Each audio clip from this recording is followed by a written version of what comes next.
నమస్తే, welcome to our channel. నేను మీ పద్మావతి. ఈరోజు మనతో పాటు సన్ స్పిరిచువల్ సొసైటీ ఫౌండర్, సూర్య ఉపాసకులు విక్రమాదిత్య గారు ఉన్నారు. మరి గురువు గారితో మాట్లాడేద్దాం. నమస్కారం గురువు గారు. సూర్యోస్మితల్లి. గురువు గారు, దాదాపు 2.5 ఏళ్ల తర్వాత రాహుగ్రహం అనేది మార్పు చెందుతుంది. మరి ఈ మార్పుల వల్ల మేషరాశి వారికి మరియు దాని తర్వాత ఉన్న 3 రాశులు వృషభ, మిథున రాశి వారికి మరి వీరికి ఎటువంటి ప్రభావితం చూపించబోతుంది అంటారు? వీరికి అంటే గోచారంలో రాహు మీన రాశి నుంచి వృషభంలోకి ప్రవేశిస్తున్నారు.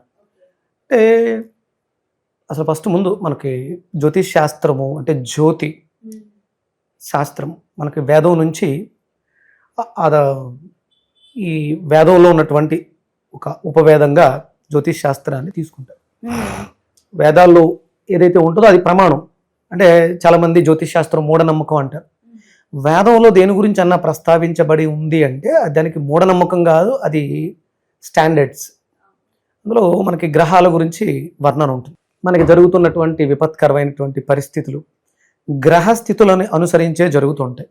ఇప్పుడు మొన్న పెహల్గామ్ కాశ్మీర్లో ఉన్నటువంటి స్థితి, అలాగే అంటే ఇప్పుడు దాని ప్రభావం సామాన్యుల మీద పడింది. అక్కడ సామాన్యులు, ప్రజానికం, అసలు అభం శుభం తెలియని వాళ్ళు అక్కడ ఉన్నటువంటి పరిస్థితులు, వాళ్ళు చేసినటువంటి దుశ్చర్యకి జీవితాలను కోల్పోయారు. దాని ప్రభావం అక్కడితో వాళ్ళకి అయిపోయింది. ఆ కుటుంబం బాధపడుతూ ఉంటుంది.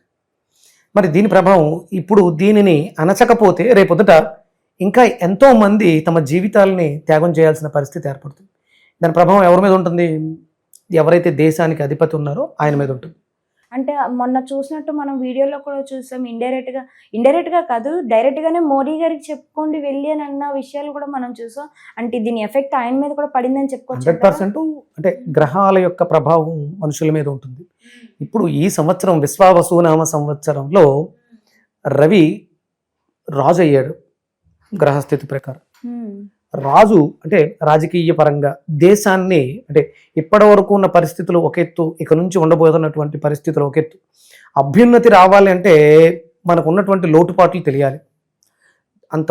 ఒక 3 దుండగులు కాశ్మీర్లో ప్రవేశించేసి చాలా నిర్భయంగా, అంటే ఇప్పుడు సైనికుల మీద కాల్పు కాల్చి సైనికులను తప్పించి చంపి లేకపోతే మన దేశంలో ప్రవేశించాలి. కానీ వాళ్ళు చాలా నిర్భయంగా లోపలికి వచ్చారు అంటే ఎక్కడో మన వైఫల్యం ఉంది అని తెలియజేసింది మనకి విశ్వావసునామ సంవత్సరం ప్రారంభంలోనే. దాని ప్రభావం వల్ల ఇప్పుడు రాజకీయ నాయకులు ఎవరైతే దేశాన్ని రక్షిస్తున్నారో పునరాలోచన చేసి మన బలగాలని పటిష్టం చేయడం, మన స్ట్రెంగ్త్ను చూపించాలి. అవతలవాడు మనల్ని బలహీనులు అనుకోవడం వల్ల ఈ దుశ్చర్య అసలు సామాన్య జనం మీదకి రాకూడదు.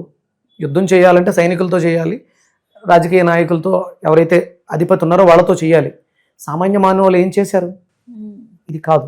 అంటే ఇక్కడ మన వైఫల్యం ఉంది అని మనకు తెలియజెప్పడంతో పాటు ఇక్కడ తీసుకునే శ్రద్ధలు, మోడీ గారు తీసుకునేటువంటి నిర్ణయాలు మన దేశానికి, యావత్ ప్రపంచం మీద కూడా దీని ప్రభావం, గ్రహస్థితి యొక్క ప్రభావం ఉంటుంది. దాంట్లో ప్రధానంగా మీరు అడిగినట్టు అంటే గోచారంలో ఇప్పుడున్నటువంటి స్థితిలో మీనంలో శని ఉన్నారు. 29వ తారీఖు ఏప్రిల్ 29వ తారీఖు రాహు కుంభరాశిలోకి ప్రవేశం చేస్తున్నారు. ఇప్పుడు జరుగుతున్నది కుంభయుగం. యుగమే కుంభయుగం. అంటే ఇదంతా కూడా ఆర్టిఫిషియల్ ఇంటెలిజెన్స్, టెక్నాలజీ, మాయ, ఇది కొంచెం డిఫరెంట్గా ఉంటుందన్నమాట ఈ యుగం అంతా కూడా. దీనికి అధిపతి రాహు. అంటే మనకు ఉన్నటువంటి కంప్యూటర్ టెక్నాలజీ కావచ్చు, మాయలు, మోసాలు, ఇవన్నింటికి కూడా రాహు అధిపతి.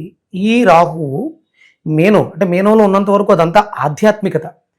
మేనయుగం నడిచింది, అభివృద్ధి అంతా కూడా మనకి ఆధ్యాత్మికంగా ఉంటుంది. ఇప్పుడు ఇక్కడంతా కూడా కొంచెం డిఫరెంట్గా ఉంటుంది. రాహు ఇక్కడికి ఎప్పుడైతే ప్రవేశిస్తారో ఇదంతా సైంటిఫికల్ రీసెర్చ్లు, ఇంటెలిజెన్స్ డిపార్ట్మెంట్, ఇవన్నీ కూడా బాగా డెవలప్ అవుతూ ఉంటాయి.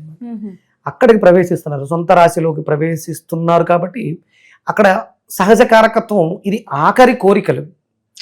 మనిషి జీవితంలో లగ్నం దగ్గర మొదలుపెట్టి మీనంతో 12వ ఇంటితోటి ఎండ చేస్తారు, మోక్ష స్థానంతో. లగ్నం ప్రథమ స్థానం, ద్వితీయ స్థానం కుటుంబము, వాక్కు, ధనము, తృతీయ స్థానం విక్రమ స్థానం, సోదర స్థానం, చతుర్థం తల్లి, వాహనాలు, కంఫర్ట్స్, పంచమం ప్రేమ, విద్య, పిల్లలు. ఇలా ఒక్కొక్క స్థానానికి ఉన్న ఆధిపత్యంతో 11వది చివరి కోరిక కాము. ఇక అక్కడితో కోరికలు ఎండ్ అయిపోతాయి. 12వ ఇంట్లోకి ఉంటే మోక్షం వస్తుంది. ఓకే. సహజంగా మనకు ఉన్నటువంటి రాశి తత్వంలో కాలపురుష చక్రంలో రాశి ఇలా ఉంటుంది. ఇప్పుడు అక్కడికి 11వ స్థానం మీదకి రాహు వస్తున్నాడు. అంటే రాహు కొన్ని స్థానాల్లో విపరీతమైనటువంటి యోగాన్ని ఇస్తాడు. అంటే మీ వ్యక్తిగత జాతకంలో రాహు ఉన్న స్థానం కూడా ప్రధానమే, అదే ప్రధానం. ఇప్పుడు గోచారం కూడా దానికి సహకరిస్తూ ఉంటుంది. ఇప్పుడు మనం తీసుకుందాం అమ్మా, మేషం తీసుకుందాం. మేషం మనకి ప్రథమంగా తీసుకుంటే, అంటే మేషరాశి మేష లగ్నం తీసుకుంటే కుంభరాశి 11వ స్థానం అవుతుంది, లాభస్థానం. అంటే ఇక 10 కర్మ చేస్తే వచ్చేటువంటి ఫలితం ఏంటి? లాభమే కదా. లాభమే. అక్కడ ఉన్నవన్నిటిని కూడా తను ఎక్స్పాన్షన్ చేసేస్తాడు, పెద్దగా చేసేస్తాడు. విపరీతమైనటువంటి లాభాలు, విపరీతమైనటువంటి వ్యామోహాలు, విపరీతమైనటువంటి కోరికలు ఇవన్నీ కూడా అక్కడ విపరీతంగా పెరుగుతాయి. అంటే ఆర్టిఫిషియల్ ఇంటెలిజెన్స్ మరింత ఉధృతంగా, టెక్నాలజీ బాగా డెవలప్మెంట్ అయ్యి, సైన్స్ బాగా విపరీతంగా పెరిగిపోవడానికి అవకాశాలు ఎక్కువ ఏర్పడతాయి రాహు 11వ ఇంట్లోకి రావడానికి. ఇలా అంటే ఒక్కొక్క రాశి వాళ్ళకి తన తత్వాన్ని ఆ రకంగా. ఇప్పుడు ఇది మేషం గురించి మనం మాట్లాడుకున్నప్పుడు లాభం అంటే మేషరాశి వాళ్ళకి విపరీతమైనటువంటి లాభాలు, చేస్తున్న పనులలో అభివృద్ధి విపరీతంగా ఉండడం, వాళ్ళ ఫుల్ఫిల్మెంట్, కోరికలు ఎంతో ముందు చేసిన ప్రయత్నాలన్నింటికి సఫలీకృతం అవటం, అలాగే విదేశాలకు సంబంధించినటువంటి ప్రయాణాలు చేయటం, ఇది మేషరాశి వాళ్ళకి రాహు ఇచ్చేటువంటి యోగం లాభస్థానంలోకి. మనం అక్కడే అంటే దాంతోపాటు ఇక్కడ రాహు మారుతున్నప్పుడు రాహుతో పాటు కేతువు కూడా మారుతాడు. వీళ్ళిద్దరూ రిట్రోగ్రేడ్ ప్లానెట్స్. ఇప్పుడు ఇది 11లోకి రాహు వచ్చాడు. అంటే మేనంలో ఉన్నప్పుడు కన్యలో ఉన్నటువంటి కేతువు మీకు సింహంలోకి వెళ్ళడం జరుగుతుంది. అది సింహం మేషరాశి వాళ్ళకి ఏమవుతుంది? మేష, వృషభ, మిథునం, కర్కాటకం, సింహం పంచమ స్థానం మీదకి వస్తుంది. అంటే పంచమంలో ఇబ్బందులు పెడుతూ ఉంటాడు. ఎడ్యుకేషన్ విషయంలో ఇబ్బంది పెట్టడం, పిల్లల్ని ఇబ్బంది పెట్టడం, ఇలాంటివి కూడా ఉంటాయి. అక్కడ రాహు ఎంతైతే యోగాన్ని ఇస్తే ఇక్కడ కేతువు దాన్ని పాడు చేయడానికి అవకాశం ఉంటుంది. వాటి విషయంలో కొంచెం జాగ్రత్తగా ఉండడం అనేది మేషరాశి వాళ్ళకి. ఇక వృషభాన్ని తీసుకుంటే వృషభం నుంచి కుంభం ఏమవుతుంది? దశమ స్థానం అవుతుంది. దశమం అంటే కర్మస్థానం. కర్మ అంటే వృత్తి వ్యాపారాల్లో అభివృద్ధి సాధించటం. అంటే ఇప్పటి వరకు ఖాళీగా ఉన్న వృషభ రాశి వాళ్ళకి ఉద్యోగాలు రావటం, ఉన్న ఉద్యోగాల నుంచి ప్రమోషన్స్ తీసుకోవడానికి అవకాశాలు ఏర్పడటం. విదేశీ అంటే రాహు అంటేనే ఫారిన్, డిఫరెంట్ బాడీ, అది ఫారిన్ కంట్రీస్కి సంబంధించినటువంటి ప్లానెట్.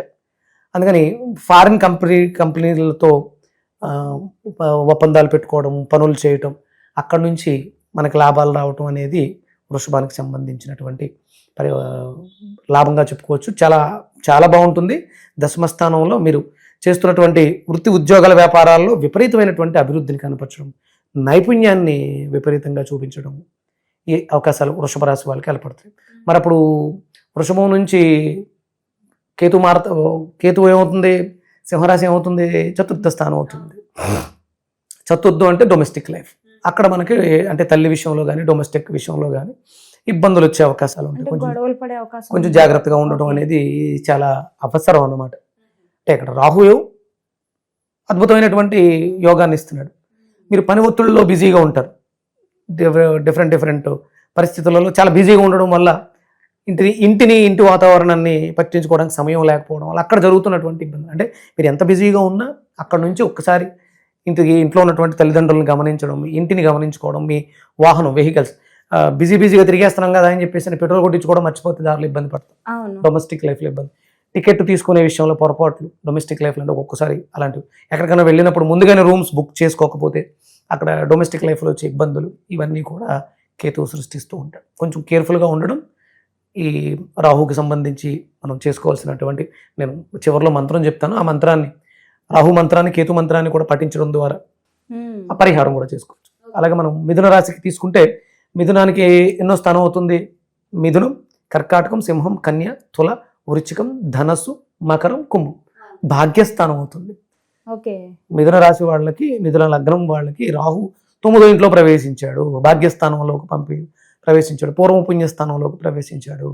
ఇది సహజంగా తండ్రి స్థానం కూడా మనం చెప్పుకోవచ్చు. అంటే తల్లిదండ్రుల నుంచి మనకు మంచి మేలు వచ్చే తండ్రి దగ్గర నుంచి సహాయ సహకారాలు లభించడం.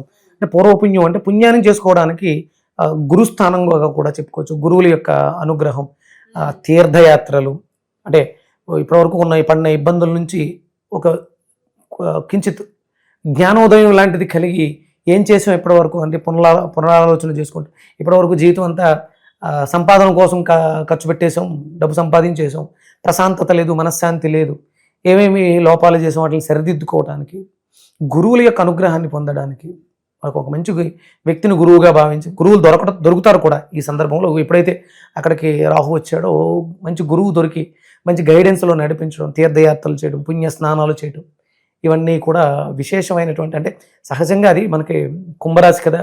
మొన్న మనకి మహాకుంభమేళా జరిగింది. కుంభం అంటేనే నిండినటువంటి పూర్ణ కుంభం, తిరగవేసినటువంటి కుండలా చెప్తారు మహాకుంభమేళ. ఇది కుంభం అంటే జలంతో నింపి ఉన్నటువంటి కుంభం. అది మీకు మోక్షాన్ని ప్రసాదించడానికి కావలసినటువంటి ప్రయత్నాలు. తండ్రి విషయంలో తండ్రి గారు సహాయ సహకారాలు బాగుంటాయి. అలాగే అంటే ఏమైనా పొరపాట్లు ఉంటే అట్లా సరిదిద్దుకోవడానికి అవకాశం ఉంటుంది. మరి ఇప్పుడు రాహువు మారినప్పుడు కేతువు కూడా మారుతాడు కదా. కేతువు ఎక్కడికి వెళ్తున్నాడు?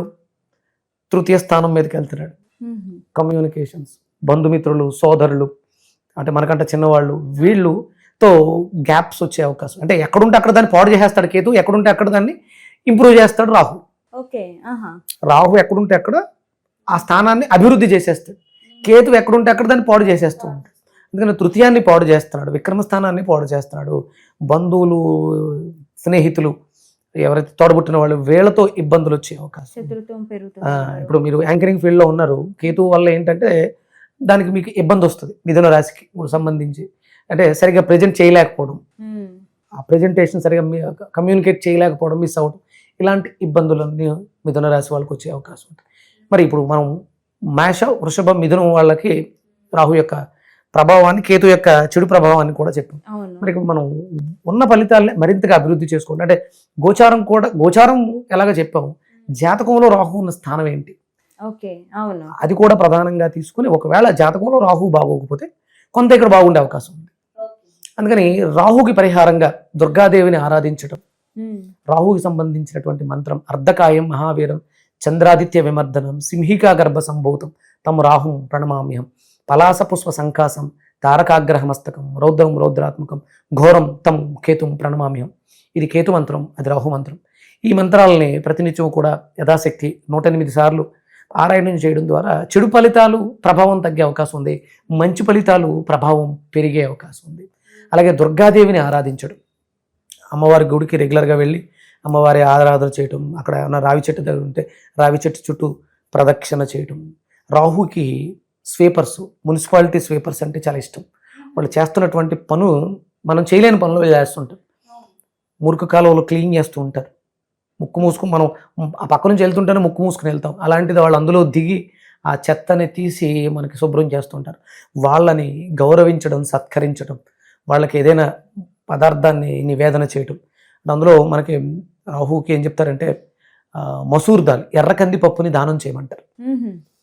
అమ్మవారిని ఆరాధిస్తూ మనకు దగ్గరలో ఉన్నటువంటి మన వీధులు ఊడ్చేటువంటి జిహెచ్ఎంసి సోదరులకు, సోదరిమణులకు యథాశక్తిగా ఎర్ర కందిపప్పు, అలాగే రాహుకి ఇష్టమైనటువంటి నలుపు సంబంధించిన వస్త్రాలు వాళ్ళకి దానం చేయటం కానీ, ముక్కుపొడి రంగు వస్త్రాలు దానం చేయటం, వంగపూ రంగు వస్త్రాలు దానం చేయటం కానీ విశేషమైనటువంటి ఫలితాలను ఇస్తుంది, చెడు ఫలితాలని తగ్గిస్తుంది. కేతువు చిత్రాన్నం, పులిహోరని దానం చేయటం, అలాగే రంగురంగులు మిక్సింగ్ అయినటువంటి వస్త్రాలని దానం చేయటం కేతువుకి పరిహారం. ఏదైనా దేవాలయానికి బ్లాంకెట్స్, దేవాలయంలో పనిచేసే వాళ్ళకి కానీ దేవాలయంలో కానీ వచ్చేటువంటి భక్తుల సౌకర్యార్థం దానం చేయటం చెడు ఫలితాలను తగ్గించడానికి అవకాశం ఏర్పడుతుంది.